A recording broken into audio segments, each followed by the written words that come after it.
Hello, and we want to welcome you back to Curiosity, Not Judgment. Welcome. My name is Birga. And I'm Gary. So last week we did not post an episode. Perhaps some of you have noticed, and I think that is the first time we've missed a week in 76 weeks, something like that. Something like that. And we missed for good reason. So I have been going through some medical stuff, and last week at this time I had 2 black eyes. I had lots of swelling. I kind of looked like an avatar without the blue. And I just couldn't do it. And so we today wanted just to be kind of transparent, talk about what's going on, be a little bit real, and kind of walk through the curiosity, not judgment process of what happens when someone you know, or maybe you yourself, get a diagnosis. Sometimes diagnoses can be devastating on the face of them or in reality. Sometimes when we go and seek medical help or help with anything, we hope for a proper diagnosis. We want a thorough diagnosis, and we want to know what's going on. And sometimes full diagnoses are not available immediately, and sometimes they come in waves, and sometimes we get partial information. All of that can be very frustrating. But when you hear the C word, or cancer, which has happened to me in my past also, it's not fun, and your brain goes into this hard to describe state. I can speak for myself, of this kind of hyper clarity and yet kind of a cloud. I know for me it was a kind of I want to feel, but I don't want to feel all at once.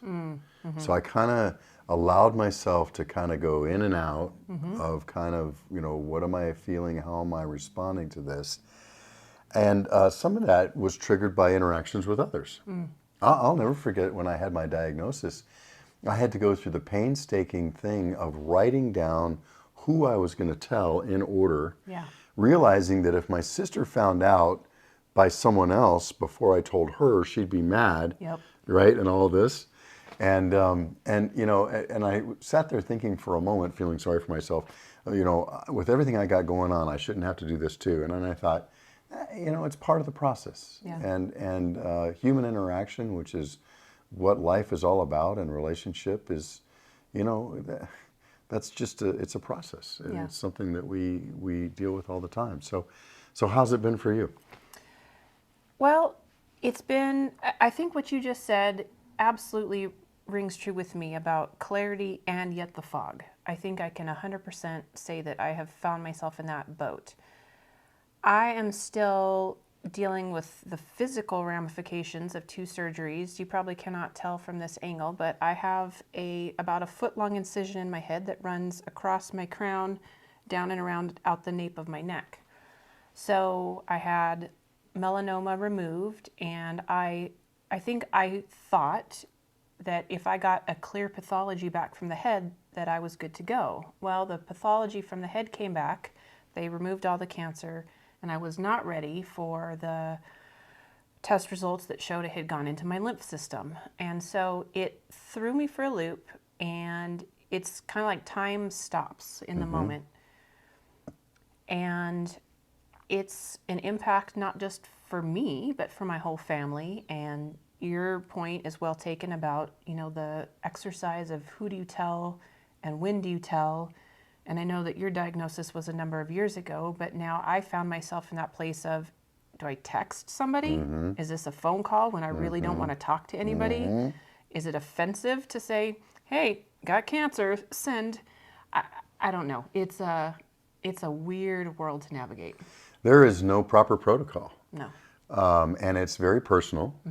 And I can tell you that my personality was, I didn't necessarily want to talk to anybody about it, but I knew that wasn't going to be an option. Right. And as soon as some people found out, they were going to want to talk. Other people, it's almost like staring their own mortality in the face, and they didn't want to talk about it ever, and couldn't even face an interaction with me. So, and The clarity and the fog thing is an interesting one.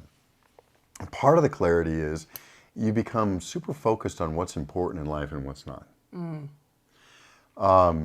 And part of the fog is you're just, again, you don't want to feel too much all at once because it can be overwhelming. And so it's this weird dichotomy of feelings, and it's impossible to describe.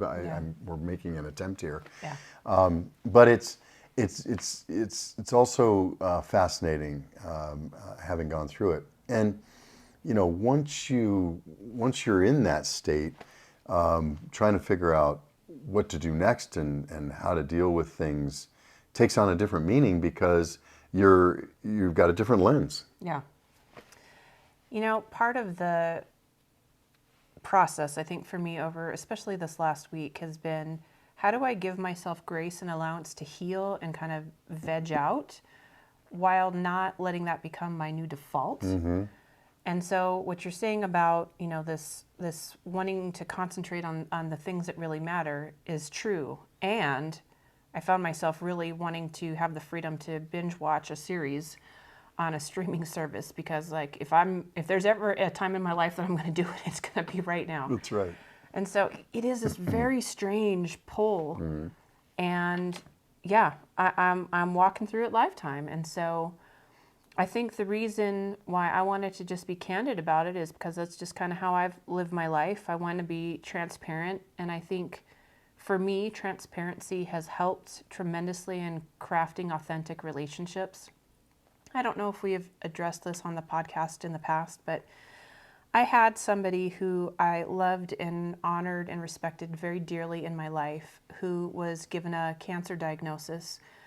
But not only was the family decision to keep that information close to the chest, anytime attempts were made to understand the severity of the progression of the disease, it was always met with kind of a brush off, like, oh, she's going to beat this. This is no problem. It kind of come through. And the intensity of the disease was such that she deteriorated very quickly and passed before people got a chance to have interaction. And that impacted me tremendously. And I do not think I'm on death's door. I've got my first oncology visit tomorrow. I hope that I get some good information and good next steps, to address this in the coming weeks and months. But if I did get to a place where it looks like things are taking a very bad turn, I don't see a reason, for me, I don't see a reason not to be transparent about that, because the only thing that I have is relationships that is going to carry forward. And I don't want to do anything that's going to compromise the ability to have, hold, and nurture relationships through this process. We have a mutual friend, Jorge, who is with his father right now, who is actively dying. He's got a few weeks left. And he just texted me last night saying he wouldn't trade this time for anything in the world. And so we do have a responsibility to those around us. And I think we take that very seriously. I know you do. Yeah. And now, again, we have to have proper boundaries, and we have to take care of ourselves. Yes. And we have to be a little bit selfish about that, for sure. But on the other hand, we can also continue to be a light in this world and a help to others that are going through similar things. At some point in your life, you're going to go through a dark diagnosis, and or a loved one is going to go through a dark diagnosis, or a friend is going to go through a dark diagnosis. And so I think it's a great topic. I'm really just your typical courage coming through here of being able to talk about this, because this is something that's going to happen to everyone at some point. And what do you do as a friend? Here, I'm a friend, Birga. What can I do for you? Yeah.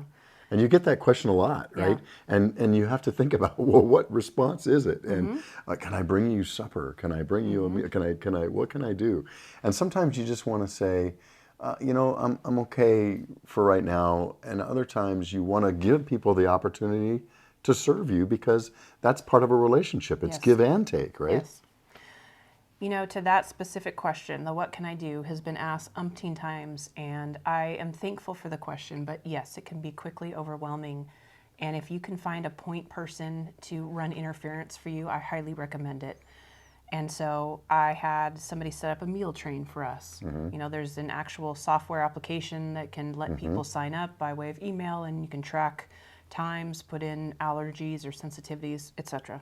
So we've got meals coming at regular intervals, and I'm thankful for it. It's one less thing to think about and process. But there comes a point when I've got way too much food and people are still asking what to do, and that's when it becomes a challenge. And you and Bob love cooking. We do love cooking. And anyway, yeah, we'll leave that one to the side. Yeah. But you know, I think about the things like, well, at some point I'm going to need some help with my hair because my hair is, I'm going to have a new part line. I'm going to have all kinds of stuff. Like I want a haircut, but that's a hard thing to ask somebody for. It's like, hey, can you pay for a haircut for me? Right. I don't know. I say that with a little bit of jest, but there is a moment of, well, is this one of those times where you kind of take a bite of humble pie and really say what you're thinking? Or do you, not provide a practical outlet for somebody? And so I don't know the answer. And I think the important thing is it's going to be very individual, but perhaps coming with some suggestions to somebody as you're asking that question might help eliminate some of the burden and might give them some freedom to say yes. So perhaps, would you like me to pay for a cleaning session at your home? Would you like me to arrange grocery pickup? Would you like to have a massage? Some of those things that may be difficult for somebody to ask for, but if you're asking a specific question, there might be a higher chance of somebody saying yes without having to come up with that themselves. Great suggestions, and there is a list, and outside of the surface level of, not that it's not very important to have meals, and it takes a big burden off of most families, but there are other things like a house cleaning, like a massage, like a haircut, like some of those other activities of daily living that could be just as helpful. And when you can come with some suggestions, hey, can I just do this? That could be very helpful. But you said some other really key things there. One is if you can find a point person. A point person in your life when you're going through this is somebody that you can use, hopefully flexibly and variably. When I feel like interacting, then hey, let them know I'm good and I can do. When I don't, hey, could you just be my little barrier for me for a little bit? And on the other side of that, we all need, as we go through these things, and as you know, I used to own a medical company and I saw this very frequently, we all need an advocate within the medical system. Yes. You need somebody who can go with you to appointments. And it doesn't need to be one person, it may be a couple different people for different things. One person takes you to labs and one person takes you, but hopefully you've got one person who can at least go when you're going to the oncologist, who can hear, because I guarantee by definition they're going to hear differently than you do. Yes. And then that allows you the freedom of just being in the present and listening and trying to interact with the physician. And the other person can be watching for nuance and can be watching for and ask questions that you don't think about. And or and the person needs to be someone that that you're comfortable with in that situation, of course.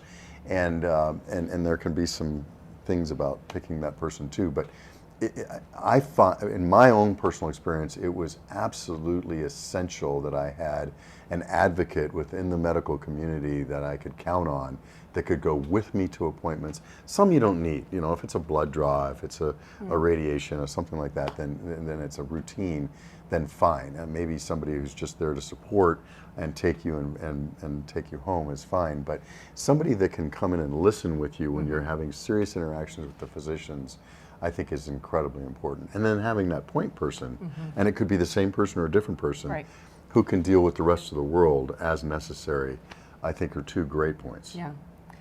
I think one thing I was thinking about on the drive over here, and I was wondering if I was going to bring it up, and the answer is yes, I'm going to bring it up, is I want to talk maybe for the remainder of our time, about the faith component of going through something like this. And this is where the curiosity, not judgment, really comes in.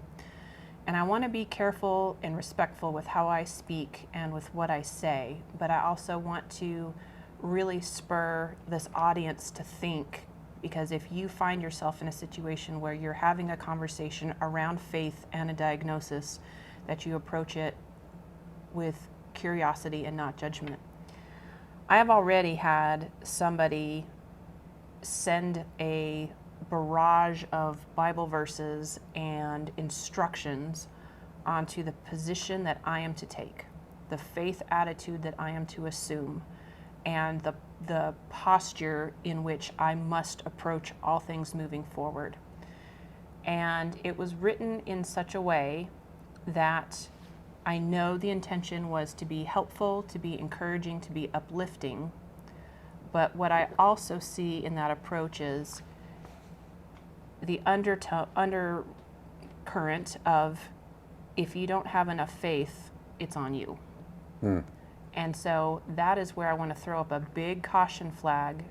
You may be a very passionate, faith-filled person that comes from a denomination or a practice that stands and claims promises and believes in a certain way. But the person that is walking through the illness may not be in that same space, or maybe temporarily or otherwise may not be in that same space. And I heavily caution against having that be lumped on as one more thing that that person has to do to, garner enough faith so that you can overcome this. Which goes back to the how can I support you? And you don't have to answer me right now. You can text me at any point that something comes to your mind. But to be descriptive of how much you care for the person, how much you want their happiness, their joy, and their healing, but you're not going to be prescriptive as to how that's going to occur. I think that's the key, because look, even in my own faith journey, I would approach my diagnosis differently now than when it occurred 20 years ago. Certainly. There's no question, it wasn't quite 20, 15 years ago. And so everybody's in a different place in their journey at all times, physically, emotionally, spiritually. And so how could we presume where that person is? And by definition, they're at a different place than you are, right? And so I think that, asking how we can support, and if somebody says, hey, can you give me some words of encouragement from a faith base? Great, happy to do that. But, we don't want to beat people over the head with anything. Opinions on medical care, you must do this. Mine was prostate cancer. There are 3 major ways and about 6 subways that you can deal with that. There's libraries of information on that. And I had people say, oh, well, you must do this. And so you don't want to do that, and you don't want to do it from a faith-based either. I mean, again, how can I be with you and support you, knowing, and all I want is the best for you, and I want you to be happy and strong and healed and joy-filled. And what can I do to support that? That anything else is not a curious stance, and could be wrought with bringing more burden. And I don't think anybody's motivation is to bring more burden than relief. No, I don't think it's the motivation either. So that's why I really wanted to speak this out. And I know somebody whose father had a terminal illness, and because of the connection to the faith community, it was kind of heaped on him. Well, if you would have just believed, he wouldn't have died. And to couple that with the sorrow and the anguish and the trauma that you're going through is enough to literally drive a person out of the faith altogether. And so I speak this to anybody listening.